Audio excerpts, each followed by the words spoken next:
Morning, dear. Today's class for maths class 10, in which our first chapter is real number. In real number, the topic is Euclid division algorithm. Euclid division lemma. देखिएगा बेटा, जो आपके real numbers होते हैं, सबसे पहले समझ लीजिए, नंबर्स आपके रियल नंबर्स और इमेजिनरी नंबर्स होते हैं। रियल अगर हम बात करें, वास्तविक नंबर्स होते हैं। For example 3, 4, 5, 6, 1, 2, 0, -1, 2, 3, all integers may be real numbers. But some numbers, for example, under root -4, under root -3, under root -6, ये नंबर कुछ इस तरह के हैं जो आपके इमेजिनरी नंबर्स होते हैं। इनका परफेक्ट स्क्वायर आप परफेक्ट स्क्वायर तो निकाल सकते हैं, बट उसके अंदर एक माइनस साइन जो ऐसा होता है वो उसका परफेक्ट स्क्वायर नहीं निकलने देता। तो इस तरह के जो नंबर्स होते हैं वो आपके क्या कहलाते हैं? इमेजिनरी नंबर्स कहलाते हैं। ठीक है, हमारे चैप्टर्स में जो हमारे लिए बात करनी है वो बात करनी है रियल नंबर्स। तो रियल नंबर्स के बारे में जो पहला आपका जो एल्गोरिथम या थ्योरम हमने लिया है वो ये है यूक्लिड डिवीजन एल्गोरिथम। इसके बारे में आपको बताना है। तो ये क्या होता है समझ लीजिए। It is a technique to compute the HCF of given two numbers, two or more numbers may be by 2. ये एक इस प्रकार की टेक्निक है जिसके थ्रू हम क्या कर सकते हैं, कोई भी दो नंबर अगर हमको गिवन है तो उनका हम क्या निकाल सकते हैं? एचसीएफ निकाल सकते हैं इस टेक्निक से। फॉर एग्जाम्पल इसके स्टेप्स क्या होंगे निकालने के, क्या तरीका होता है हम लोग समझ लेते हैं एक बार। हमने मान लिया कि हमारे पास कोई दो नंबर है, for example A and B. हमको ए और बी का क्या बताना है? एचसीएफ बताना है। तो कैसे निकालेंगे देखिएगा, जो आपका ए है इसको हमने बी से डिवाइड करना है।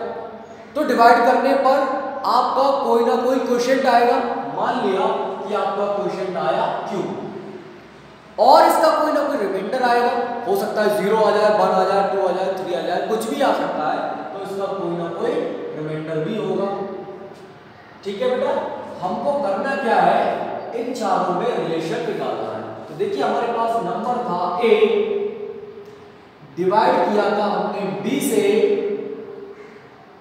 मिला था हमको क्वोशिएंट क्यू, और एक रिमाइंडर भी मिला था कोई आर।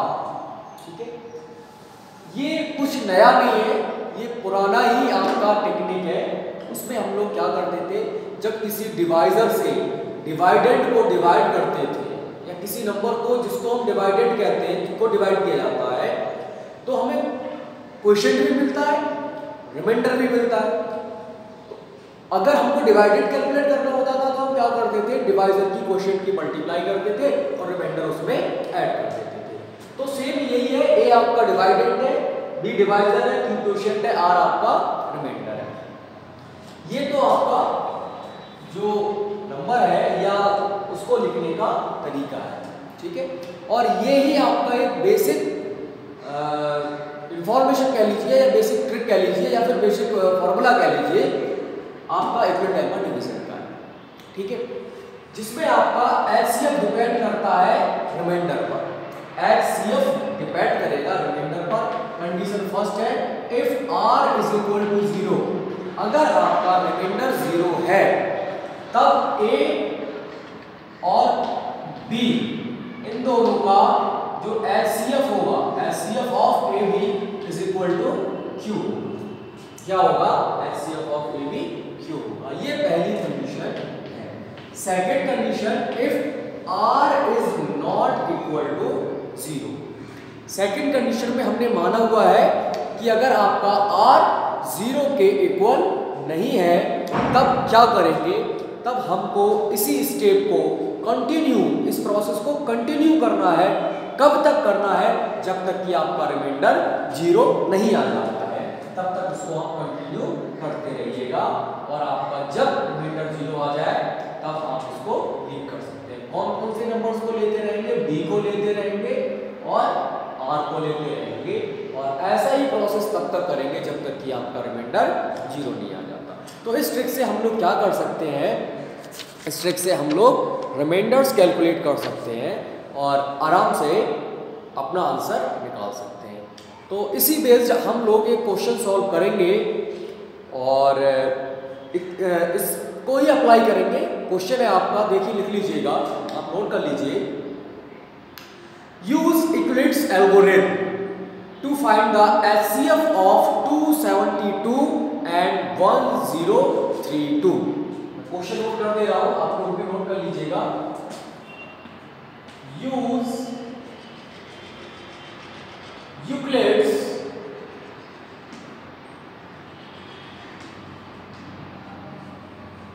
एल्गोरिथम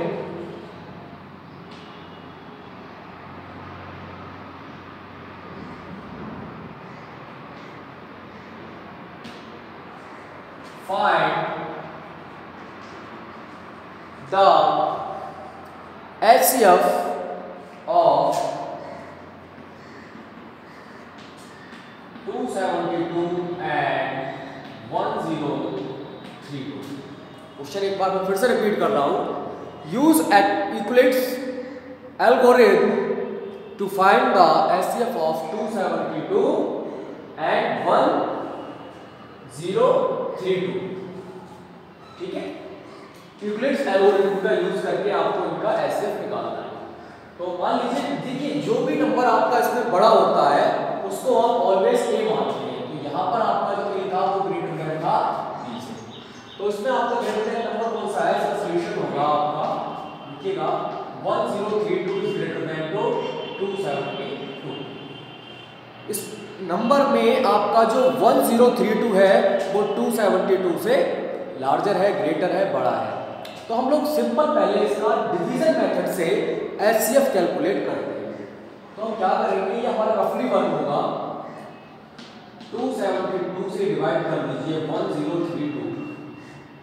ठीक है, देखिए 1 2 3 1 2 3 103 रह गया। ये आपका छोटा नंबर है तो इसमें आप डिवाइड नहीं कर सकते, इसके लिए आपको एक नंबर और इंक्रीज करना पड़ेगा। 272 का टेबल रख लीजिए, क्या करें, 1 2 डिजिट्स यहाँ पर, 1 2 डिजिट्स आपने यहाँ पर छोड़ देंगे। तो कितना चला जाएगा? 2 3 या 6 2 4 या 4 या आपका ज़्यादा हो रहा है तो आप 3 जा ही लेंगे। 3 2 या 6 3 7 या 21 कैरी आवर 2 एंड 3 2 या 6 और 2 8। ये आपका हो गया 80116। तो आपका कितना बचेगा? ये बचेगा 216। इससे आपको डिवाइड करना है 272 को। तो इस प्रोसेस को हम लोग आगे बढ़ाएंगे और कितना जाएगा ये लोग हम लोग चेक करें। 1 का जाएगा, ये 216 हो गया। कितना बचा? ये आपका 56 बचा। 56 से आपको फिर से 216 को डिवाइड कर देना है। तो अब इसमें कितना चला जाएगा तो आप लोग चेक कर लीजिए। 1 2 5 3 का लगभग आपका 3 जा रहा है। 3 6 जा 18 कैरी आवर 1 3 5 जा 15 और 16। ये आपका 8 बचेगा और ये आपका 10 में से 6 जाएगा, 4 बचेगा और यहाँ 1 में से 1 जाएगा, कुछ भी नहीं बचेगा। अब आपने क्या करना है, इस 48 से 56 को डिवाइड करना है। 56 1 चला जाएगा आपका और यहाँ पर आपने 8 बच जाएगा, देखा। और 8 से आपको 48 को फिर डिवाइड करना है।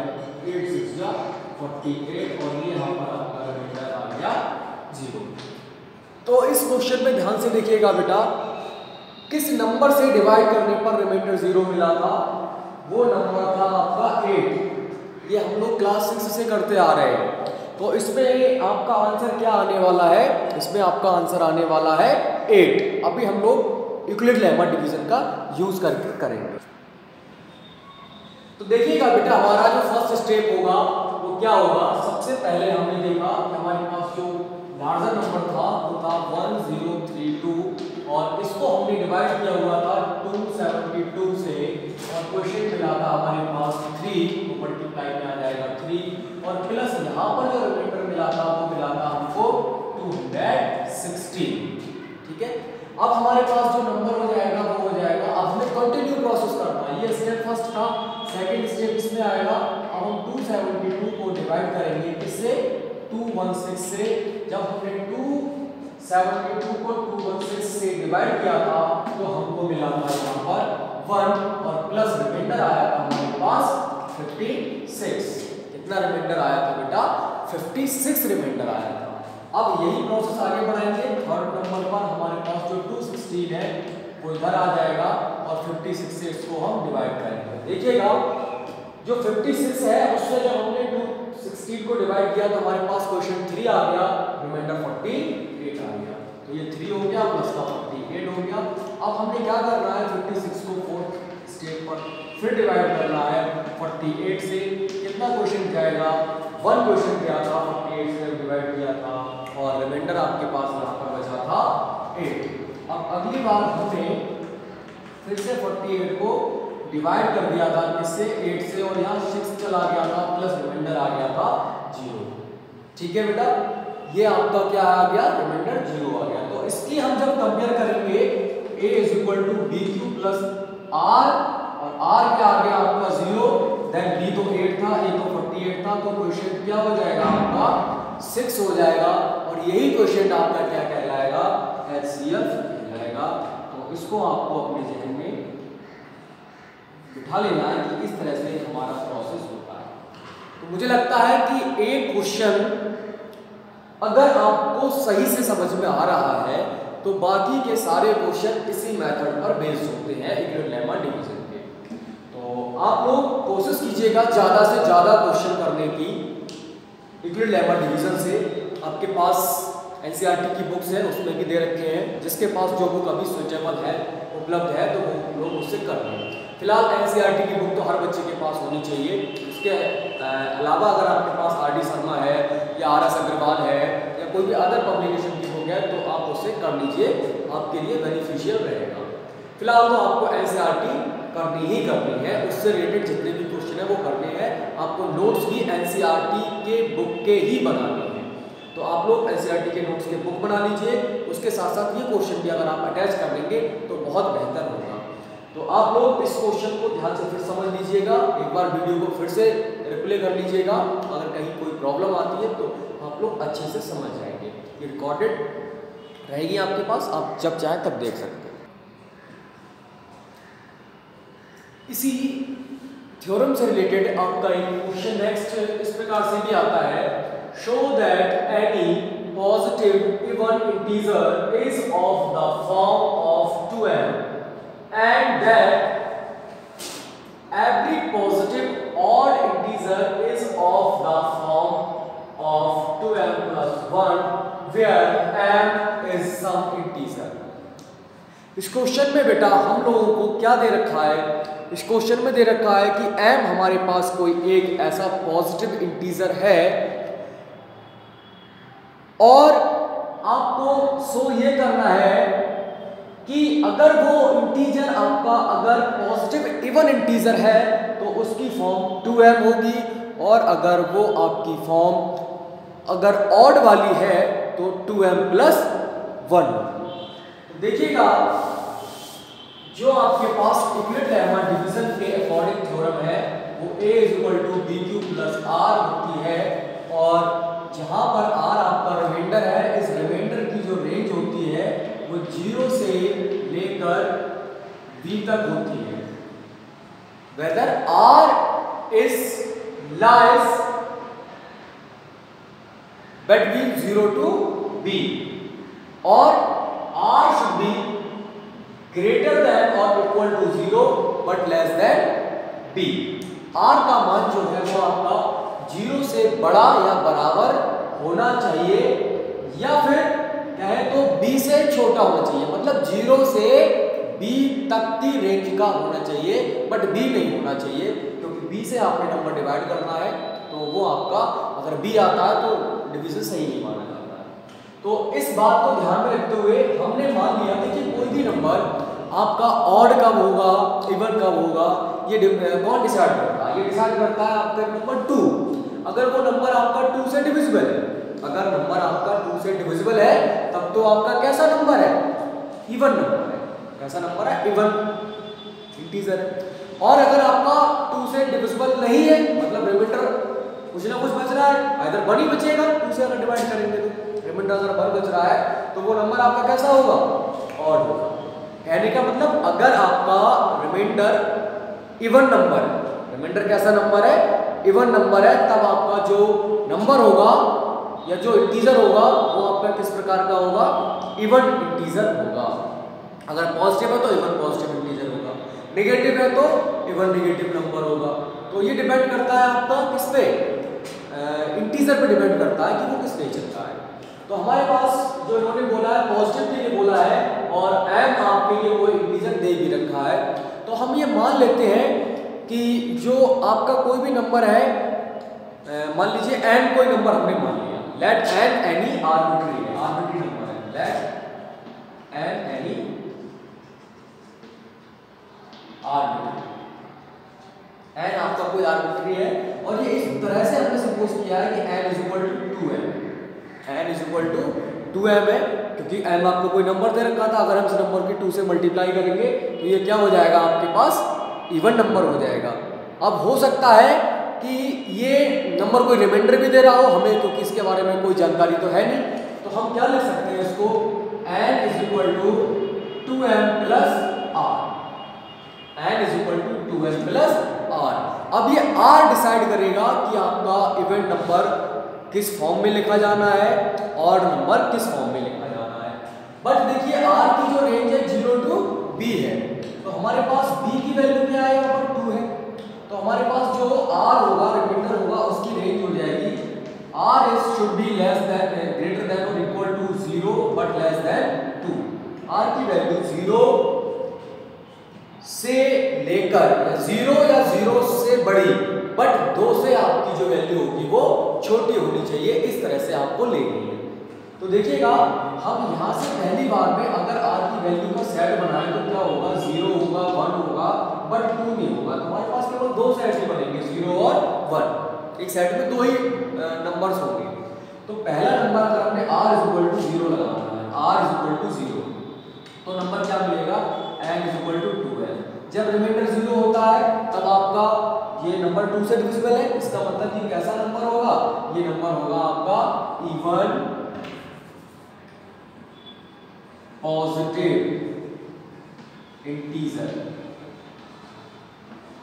ठीक है, कैसा नंबर होगा, इवन पॉजिटिव इंटीजर होगा, क्योंकि हमने n को पॉजिटिव सपोज किया हुआ है। अब देखिएगा अगर हमारे पास r की वैल्यू 1 आ जाए, r की वैल्यू 1 आ जाए तब n की वैल्यू हो जाएगी 2m प्लस 1। देखिए रिमाइंडर इसमें क्या आ रहा है बेटा, आपका रिमाइंडर 1 आ रहा है। जब तक रिमाइंडर 1 आता है तब तक वो मतलब जिस नंबर में रिमाइंडर 1 आता है वो नंबर आपके कैसे होते हैं, वो नंबर आपके ऑड नंबर्स होते हैं। तो ये आपका ऑड पॉजिटिव इंटीजर कहलाएगा। कैसा नंबर होगा, ऑड पॉजिटिव इंटीजर होगा। यही हमसे प्रूफ करवाया था, तो ये हमने प्रूफ कर दिया हुआ है। तो आप लोग भी इस तरह से अगर क्वेश्चन आते हैं तो सॉल्व कर सकते हैं। बस आपको ध्यान में ये जो यूक्लिड लेमा डिवीजन है, यूक्लिड डिवीजन लेमा जो भी है आपका या एल्गोरिथम, उसमें थोड़ा सा ध्यान में चीजें रखिएगा जो जो उन्होंने बताए 3-4 स्टेप्स। पहला आपका एक एसएफ निकालने को आता है, एसएफ से बेस्ड ही कुछ इस तरह के क्वेश्चन भी आते हैं। तो मैं और क्वेश्चन कराऊंगा आपको अभी, पहले आप लोग इस क्वेश्चन को समझ लीजिएगा और कर लीजिएगा। ठीक है बेटा, नेक्स्ट क्वेश्चन है हमारा बेटा इसी पे बेस्ड। देखिएगा क्या है, उन्होंने हमको क्वेश्चन में दे रखा है, show that any positive integer of the form of 3m और 3m plus 1 और 3m plus 2 for some integer m। आपके लिए कोई अगर इंटीजर m दे रखा है तो आपको ये शो करना है कि वो या तो 3m की फॉर्म में होगा या 3m plus 1 की फॉर्म में होगा या 3m plus 2 की फॉर्म में होगा। अगर हम यहाँ पर देखें तो हमको ये पता चलता है कि ये नंबर जो है अगर सब में देखें तो 3 से डिविजिबल है।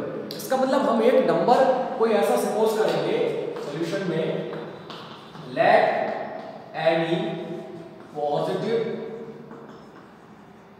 arbitrary number is equal to n, और n भी आपका इस फॉर्म में होना चाहिए कि वो 3 से डिविजिबल हो, क्योंकि हमको क्वेश्चन में दे रखा है यहाँ भी 3 से डिविजिबल, यहाँ भी 3 से डिविजिबल, यहाँ भी 3 से डिविजिबल है। मतलब हो सकता है कि रिमाइंडर भी है आपका 1 2 3, वो हमको प्रूफ करना है। देखिएगा तो हमारा n इज इक्वल टू क्या होना चाहिए, 3m होना चाहिए। बट हमारे पास कोई एक n ऐसा नंबर है जो हमें पता ही नहीं है, लेकिन ये 3 से डिविजिबल है, तो हो सकता है कोई ना कोई रिमाइंडर भी आए, तो हमें क्या करना है, इसमें रिमाइंडर r ऐड कर देना है।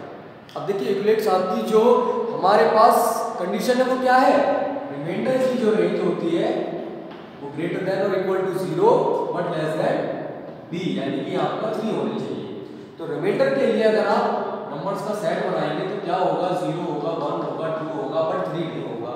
हम क्या करेंगे, उसको इक्वेशन 1 सपोज कर दीजिए, पहली कंडीशन आप लिख लीजिए, if r is equal to 0, अगर r इज इक्वल टू 0 लगाते हैं then n is equal to 3m plus 0 और 3m, तो आपके पास n की जो वैल्यू आ जाती है वो 3m आ जाती है। Okay, next condition number second लगाते हैं, if r is equal to 1 then आपका जो n इज इक्वल टू होगा वो 3m प्लस 1 हो जाएगा, और ये आपकी दूसरी फॉर्म भी आ गई। नेक्स्ट कंडीशन नंबर 3 है, if r is equal to 2 then n is equal to 3m plus 2।